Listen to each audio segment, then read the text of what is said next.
Hey guys, what's going on? So next up, we're going to be reviewing the SH Figuarts Imperialdramon Paladin mode. I was originally going to wait to do this figure until the repaint came out, the premium color version, but as of this recording, it's not out yet, and I just kind of had the inkling to do it, so there you go. So it's very similar to the previous Imperialdramon box. So SH Figuarts Imperialdramon Paladin mode. Drawing of him, he'd be right there. Bandai, Tamashii Nations, all that fun stuff. Side of the box, back of the box. I love that artwork of Imperialdramon. It's really cool. You can see him there, yada, yada, yada. Paladin mode, top of the box, bottom of the box. Typical, really nice SH Figuarts box. Now, here he is, Imperialdramon Paladin mode. So, character history, he doesn't, to my knowledge, unless he's appeared in, Atmon or something, he only has one animation appearance. So, in the Digimon Adventure 02 movie, Revenge of Diaboromon, or Diabomon Strikes Back, he appears toward the end of the film. Now, Diabomon had come back, and he had been defeated by Omegamon, but that was his plan, so all the Kuramon he created showed up and merged into Armageddonmon, who was like the super ultimate, basically the strongest enemy they had fought at that point, who defeated Omegamon. Imperialdramon, being the second strongest Digimon they had, came in his Dragon mode and his Fighter mode, and used his most powerful attack, the Ion Blaster, or they call it Giga Crusher in the dub, but it's supposed to be Ion Blaster. And it doesn't do anything to this guy. So Imperialdramon takes a pounding. Omegamon gives all his power to Imperialdramon and turns into a sword. Imperialdramon grabs the sword, transforms to Paladin mode, and kills him in one shot. So, there you go. So he's basically just a super-powered version of Imperialdramon Fighter mode.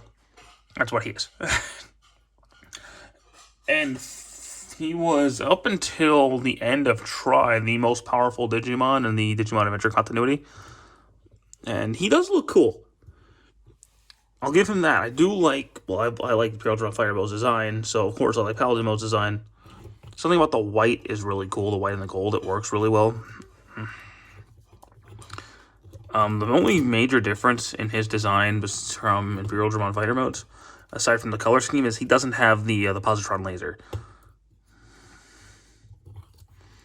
So there's that. Speaking of that, figure-wise, that describes his figure perfectly. He is exactly the same as Imperialdramon Fighter mode. He looks the same, aside from his color scheme.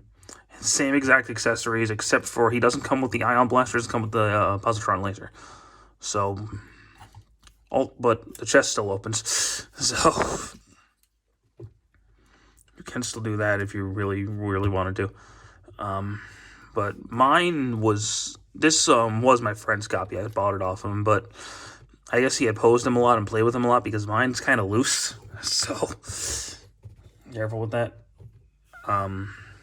If you get this figure, just make sure it's not like super loose or anything. Articulation-wise, it's exactly the same as Imperialdramon Fighter mode, so his head's on a full 360.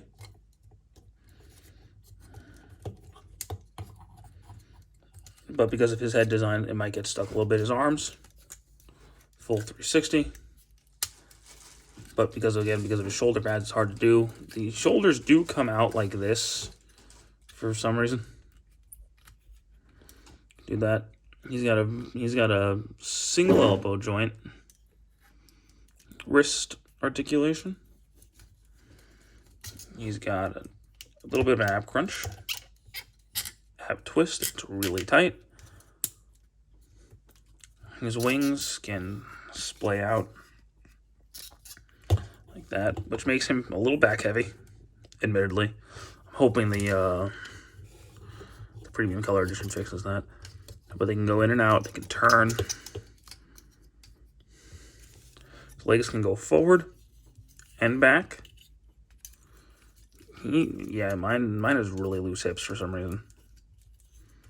He's got a double knee joint. He's got an ankle pivot. Can turn up here. Can basically do anything a Figuarts figure can do. So I'm not going to go over like the hand swap gimmick. I showed that off in my Imperialdramon Fire Mode video. He can still do that. His main gimmick, his main accessory is the Omega Blade, which you can hold in either hand. I have it to where I have him holding it in both hands. That's my favorite pose, personally. Like, I love when figures can hold a sword with two hands. I just think it's cool. And he looks awesome with the Omega Blade. Or Omni Sword, as the dub called it. I like Omega Blade better because I like the name Omegamon better. But, you know, he looks awesome. Imperialdramon Paladin mode is a really, really cool looking design. And yeah, part of his appeal to me is how powerful he was. Because he was stupid strong in the show. Oh yeah, he has a tail too. Tail can go up and down, can turn right here. So, I can turn around, so you got tail possibility too. But, I mean, he looks really cool. He's super powerful. If you give a super cool looking character a sword, you're automatically going to be a badass to me. But, yeah, no, I think he's... If you're a fan of Imperialdramon Paladin mode, he's definitely worth the money. He's better than the D-Reel one that I used to have. I used to have the D-Reel one as a kid. I won't lie. And it wasn't a bad figure, but this one's just so much better. Yeah, he definitely fits the whole SH Figuarts aesthetic. I'm hoping they do a premium color edition of him. Since they're doing fighter mode, I think that would be really cool. Or hell, maybe even a new mold, because the premium color Dukemon is a new mold, so that's cool. But anywho, thanks for watching so much, guys. I appreciate it. Hope you guys have a good one. I will have a couple more Digimon figures actually coming to me soon. So those will be reviewed. I hope you guys stick around till then. Take care.